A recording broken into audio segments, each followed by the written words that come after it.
Well, good morning, Stephen. It's nice to see you again. How are Morning. you doing? You're right. I'm doing good today, thank you. Very good. I And hear you yourself? started university yesterday. That's very I exciting. did, yes. I did. I was my first day getting around university on my little tri ride.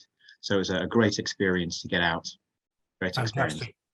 Long may it last. That's fantastic. That's great. So you've recently joined us at Integro, so it's lovely to see you again. And I know that you've been using cannabis medicines for a little while now. And how did you find yourself using cannabis medicines? Well, I've had my prescription now for a little under 2.5 years. And I first got my prescription back around mid 2019. I was using black market cannabis before then, but after the law changed, then everything changed for me. And once a clinic appeared in the area I lived that I could get to, the door was open, and there's been no turning back ever since. Yeah, that's great. How have you benefited from using cannabis meds? To make a long story short, it has literally changed my life. Fibromyalgia more or less took away what I used to have as a life, family, career, home, access to my children. And cannabis has basically given me back my life, where I'm actually realizing dreams that I didn't think I could realize even before I was ill. It has opened doors for me that I never even knew existed. And it's put me in a place where when I first got ill with this, I never thought I would be. I didn't think I'd feel this good again, to be honest. So it has literally given me back my life. That's a great story to hear. And did you find cannabis medicines more effective than conventional medicines for your condition? Absolutely. I found cannabis medicines to be gentle, to be kind, to actually be supporting and helping my body, instead of actually being detrimental, which was what I was finding was my experience of common prescription drugs. They were detrimental and they weren't helpful. I have found the complete opposite with cannabis. It has been nothing but a kind of a support network, a crash mat, a hug. It's everything you need from medicine. It can give you, it put a smile on your face on your worst days. And that's all you need when you're ill, really. So that's powerful stuff. But did you find any unwanted effects from the cannabis medicines? Did they make you sleepy or high? Unwanted effects, yes, you do get some feelings of high when you first start using it, when you're transitioning between meds, but they are very, very short-lived. And this idea of a high, as how it's stereotypically perceived, I think in realistic terms, a high basically makes you feel blissful. That's the reality of it. Other side effects, potentially sleepiness, yes, but I have insomnia, so I want that. Thank you very much. And other side effects are a dry mouth. So I basically drink a little bit more water, which is actually a lot better for me. My skin's cleared up, my hair is healthier, I'm healthier. So in actual fact, the side effects have actually been benefits. Yes. Yeah. If that makes sense. But the only real side effect I've had is a dry mouth. Yeah. That's that. That's very reassuring to hear. Did you discuss cannabis medicines with your GP? What was his or her attitude? The whole time I was using black market cannabis, I was open and honest with every single physician I came across. And the reason being was because of my conditions and because I had children and I wanted to make sure everybody knew what was going on and I wasn't hiding anything. And so basically, though GPs were willing to listen to what I was saying, and they not a single one of them ever told me not to use it, and not a single one of them told me about the negative side effects of it, because they could see I was having benefits. I would say within my notes, they weren't supportive, if that helps. And I feel that since I've been using cannabis, they've washed their hands of me. Because they don't know what they're dealing with, and they don't know what to do. Yeah, I guess that's so the problem. how can they? And it's literally a say, can I be referred to a consultant regarding this? I'm having really good side effects. Can I speak to a consultant about that? And they literally shrug their shoulders and say, well, what are they going to do? They don't know anything about it, so what can they do? So I kind of just been left on my own. Yes, big hole in medical education, isn't there? Which, yeah, it's absolutely. I mean, and there's always this idea of stopping people who are vulnerable people falling through the cracks. But I've been falling through a ravine most of my life Yeah. because of the illnesses that I have. And if they don't understand, they're just like, no, thank you. The door's over there. Thanks. I don't understand this. And if they don't understand, and you try and make them understand, they seem to not like it. It gets their backs up a little bit, and I So don't understand why. yeah. So I imagine you find using cannabis medicines from a proper cannabis clinic much better than using cannabis itself. Am I correct in thinking that? Yes, there was a marked difference between using black market cannabis and prescribed cannabis. And the marked difference was the consistency, the quality. I'm always going to get the strain that I need. I know exactly what's in it in relation to terpene profiles and in relation to THC CBD content. I know it's been radiated and clean, so I've noticed a difference in relation to the function of my lungs moving from black market to street, sort of black market to legal. There is a big difference, and yes, it is a little bit more expensive, but you know what? It's worth it, because I wouldn't have been paying for this for the last 2.5 years on means tested benefits if it wasn't worth it. Yeah, well, that's good. Um, And it's but legal, of course. You're not going to get into any sort of bother. that's another massive issue for me as well, because of also having external issues, going through family court, having family who were recently retired, who were in the police force. The legal aspect of it was very helpful, and it took a huge weight off my shoulders and alleviated a lot of stress in relation to sourcing it, in relation to having problems, in relation to exposure to people, in relation to, the natural risk factors that come with doing that.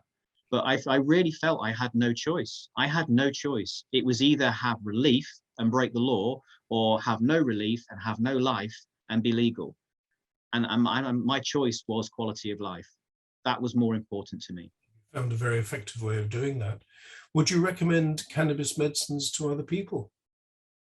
Absolutely, and I have done. I am actively recommending cannabis medicines to people. I believe that this medicine needs to be in common use. I believe that it can protect people from many illnesses, and the medical industry are seriously missing a trick here. They really are. Yeah. How would you recommend your friends go about obtaining cannabis medicines? What's the best way to do that? Well, the first thing I would do is I would ask them to look up a clinic that would be suitable for themselves. I would ask them to make a call and simply have a chat to see if they qualify, and then take it from there. The clinics will help you through the process. They're very supportive. They know exactly what they're doing, and they will help you through quite a smooth and easy process. Funnily enough, you would think it would actually be quite difficult to get this medicine, but once you actually get in there and you're approved, it's very, very simple, and you're in very, very safe hands, especially if you come to clinics like Integro. Yeah. So, Stephen, you must, you know an awful lot about cannabis medicines. You're very experienced, I know from this and previous conversations. You must want to ask the doctors a thing or two. I'm not sure if I represent all doctors, but I'll do my best to answer any questions that come into your mind. I have so many questions. I wouldn't know where to start, to tell the truth. But I personally believe that cannabis medicine, especially for fibromyalgia, if it was prescribed right from the start, could actually alleviate the exacerbation of symptoms and allow a protection for that person. Now, obviously, the way things are going in relation to research in this country, I mean, how long do you think it's going to take for us to actually get to that stage where people can go and speak to their GP or a consultant and they can get it prescribed? And how long are we going to take to get to that position? Well, I know that a lot of people find it incredibly difficult and frustrating that the NHS hasn't adopted cannabis medicines yet, or only in a very limited way. But I think it's helpful to understand that there are very well laid out standards for adoption of new drugs into the NHS use. And one of the hurdles is that grade A evidence has to be generated. Now, to generate grade A evidence, you need to do huge research trials, highly specified and regulated research trials to provide very hard evidence. After all, if you're going to give potentially a medication to maybe millions of people and actually spend an awful lot of money doing that, you've got to have good evidence that you're going to do good for those people and you're not going to do harm. And it's easier for us to do good cannabis medicine in this private sector because we can give you much more time and see you much more often, especially in the early stages, than the NHS can provide at the moment, especially at the moment. And so we've really got to generate that high level of evidence before the NHS is ready. And I think, especially with everything that's going on at the moment, it's going to take us another 5 or 7 years. And then it'll only be used on very specialized conditions. But fibromyalgia is a wonderful example. The best evidence out there for cannabis medicines is for treating fibromyalgia. So that's a very good start. And we've got to get the money, the big money, to do the big research. I think there is a project already underway in Cambridge. I think they've already published something about it. So the things that need to happen are starting to happen, but the NHS, apart from a very few conditions like childhood epilepsy that can't be treated in any other way, I just think it's going to be a while. I'm sure you can follow the reasons. And on our, you and me and everybody like us are going to have to do our best to bang the drum, tell people the good news in the honest way that you have, and create energy out there and create a movement. And so that's how things happen in the end. We're pioneering. Yes, we are. Absolutely. We are pioneering. Absolutely. I just think it's a shame that there are, like you mentioned, there are cannabis medicines on the NHS like Sativex, Nabilone, Epidiolex. Yet none of these are licensed for any licensed for one use, but they're not being used for cross purposes like they do with many other drugs. Like for instance, amitriptyline is licensed as a antidepressant, but it's also reused in lower doses for pain. Why can't they do the same thing with Sativex or Epidiolex or those things? Yeah, using medicines off license, as they say. Well, I think there are various reasons, as we've already touched upon. There's almost nothing about cannabis medicine in medical education. And so people feel very, very uncertain about even talking about cannabis medicines to their patients, as you said. And also the medical profession is necessarily rather conservative, and you don't want to look stupid prescribing something that might harm a patient because you don't know, when there isn't quite a lot of support and evidence for doing that. I think that's a big part of the problem. Another part of the problem is that we don't have big pharma, those huge pharmaceutical industries supporting what we're doing. So there's less publicity, less money to support knowledge and understanding and so on. And that's also part of the problem. But what can we do? We're doing our best. Yeah. You see, it's he who shouts the loudest, isn't it? There's a bit of that going on, isn't there? Yes, exactly. So, but like you say, we have to shout and bang our drum in a manner that is going to be noticed by the channels that we are moving through. It'll happen. We are moving through specific channels, aren't we? We have to do it in a specific way. Yeah. Yeah. The gatekeeper, of course, for the NHS is NICE, the National Institute for Clinical Excellence. And very interestingly, I heard a senior member of that organisation speaking at a cannabis medicine meeting not so long ago.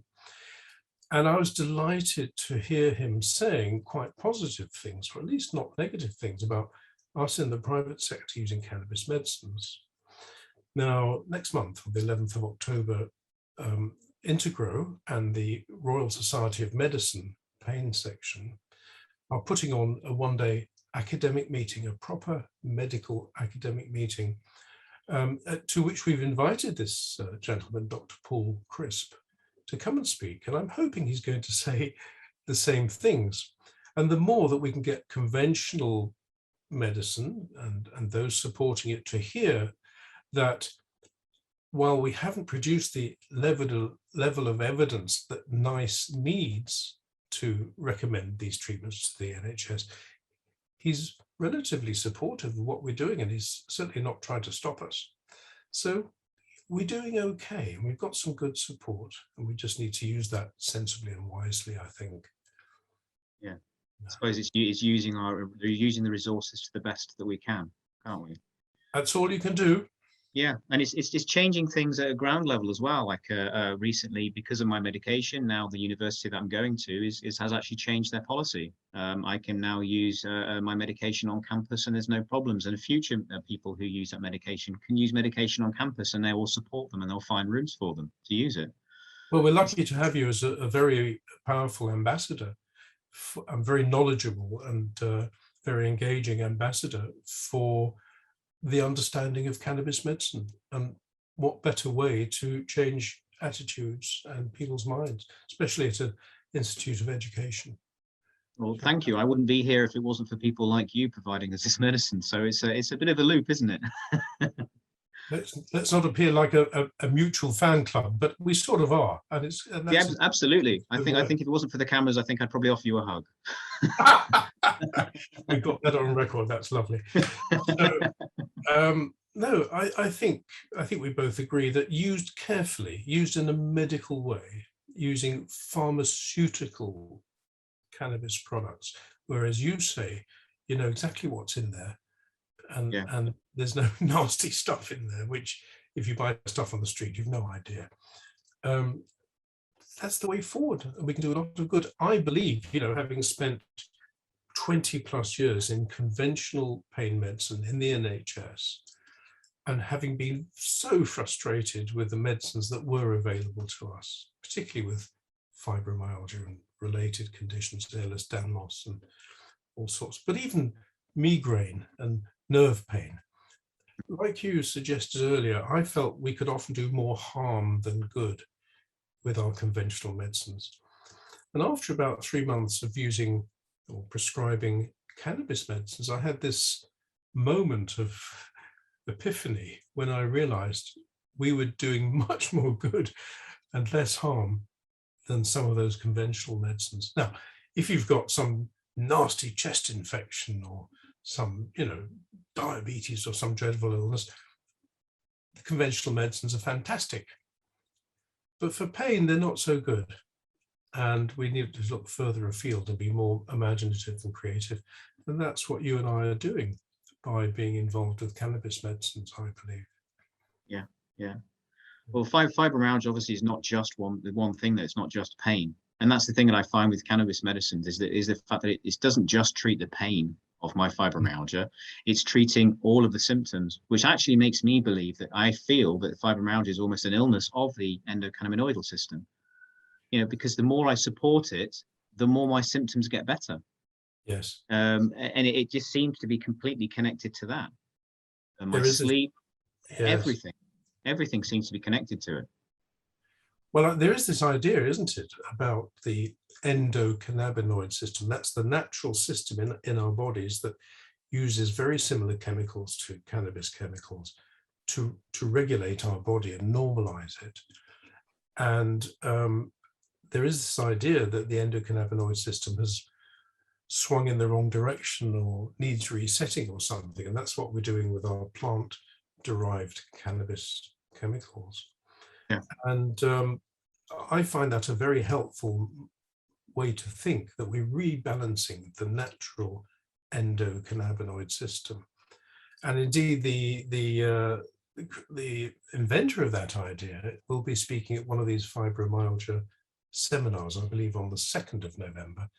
And he's one of my great heroes, and I'm delighted that we're going to meet him and hear what he has to say, because I think he's contributed something very important to the world, actually, understanding cannabis medicines and getting them onto the map.